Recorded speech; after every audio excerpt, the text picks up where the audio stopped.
மாவட்ட ஆட்சியரை சந்திக்க வந்திருக்கீங்க. நாங்கள் புதுக்கோட்டை மாவட்டம் தீர்த்தானிப்பட்டி அப்படிங்கிற கிராமத்திலேருந்து மாவட்ட ஆட்சியாளரை பார்க்க வந்திருக்கோம். காரணம் என்ன அப்படின்னா, ஒரு 35 ஆண்டுகளுக்கு முன்னாடியே ஏடி காலனிக்காக ஒதுக்கப்பட்ட ஒரு இடம். அது ரொம்ப 35 வருஷமாகவே அது கேஸ் நடந்துக்கிட்டு இருந்துச்சு. அந்த நடந்த கேஸு ஜெயிச்சு வந்துருச்சு. இவங்களுக்குன்னு ஒதுக்கப்பட்ட இடமாக அந்த இடம் தீர்மானிக்கப்பட்டு அந்த தீர்மானத்தில் நாங்கள் ஜெயிச்சு வந்திருக்கோம். இந்த இடத்துல பொறுத்தளவில் என்ன அப்படின்னா, இந்த ஊரில் 92 குடும்பமும் இருக்கும்.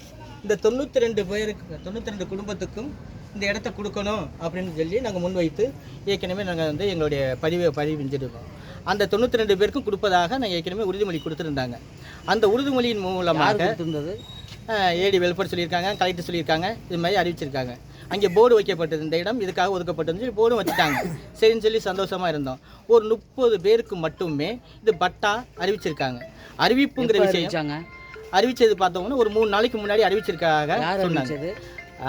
ஏடி வெல்ஃபேர் அறிவிச்சிருக்காதாக சொன்னாங்க. இதுவரையும் எந்த தகவலும் தெரியாது. பட்டா வழங்கப்பட்டது 30 பேருக்கு வழங்குவதற்கான அட்டவணையையும் காட்டவில்லை. இதுவரை தெரியாது. மறைமுகமாக நடந்ததாக இப்போ ஒரு விஷயமா நடந்து போச்சு. ஏன் இப்படிங்கிற விஷயம் 30 பேருக்கு மட்டும் வழங்கினது சரியான பயனாளியாங்கிற விஷயமும் எங்களுக்கு தெரியாது. ஏன்னா சரியான பயனாளிகள் எல்லாருமே பயன்பட்டாங்கிற விஷயம் அதுலேயும் தெரியாது. யாருக்காக கொடுத்துருக்காங்கிறது எங்களுக்கும் தெரியாது. இப்படி ஒரு விஷயம் நடந்திருக்கு. அதில் சரியான பயனாளிகளுக்கு போய் சென்றிருக்காங்கிற விஷயம் கூட எங்களுக்கு தெரியாது. அதனால் இது மறைமுக பட்டாவாக நடந்திருக்கு. இது நேர்முக பட்டாவாக நடக்கணும் அப்படிங்கிறதுக்காக நாங்கள் ஒரு 100கணக்கான பேர் ஊர் மக்களும் பொதுமக்களும் பல இயக்கங்களும் சேர்ந்து இப்போ கலெக்டர் ஆஃபீஸுக்கு வந்திருக்கிறோம். ஏடி வெல்ஃபேர்கிட்ட இந்த விஷயத்தை கேட்க வந்திருக்கோம். அது சரியான இதுவரையும் யாருக்கு கொடுக்க போகிறீங்க, கொடுத்தது சரி, கொடுத்தது வேறு யாருமே இல்லை, பயனாளி யாராக இருந்தாலும் சந்தோஷம்.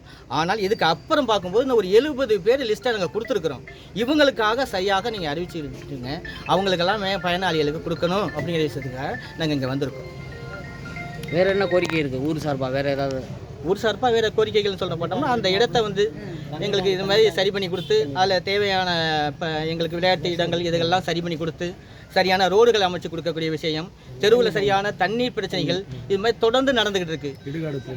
வீடுகாடு பிரச்சனைகள்லாம் பிரச்சனை இல்லை, சாலைகள் இல்லை, ஊர்களில் உள்ள சாலைகள், அது மாதிரி தண்ணீர் பிரச்சனைகள், இப்படி ஒரு விஷயங்கள். அது மாதிரி ஊருக்குன்னு ஒரு ஊரணி இருக்குது. அது என்ன ஒரு பராமரிப்புக்கு வரல, இவ்வளோ காலங்களில் பராமரிப்புக்கு வரல. இது மாதிரியான தலித்துக்குன்னு ஒதுக்கப்பட்ட எந்த ஒரு விஷயங்களையும் தெளிவுக்கு வரலங்கிற விஷயத்துக்காக நாங்கள் இன்றைக்கும் கலெக்டர் சந்திக்க வந்திருக்கோம். அவங்களுக்கு நன்றி.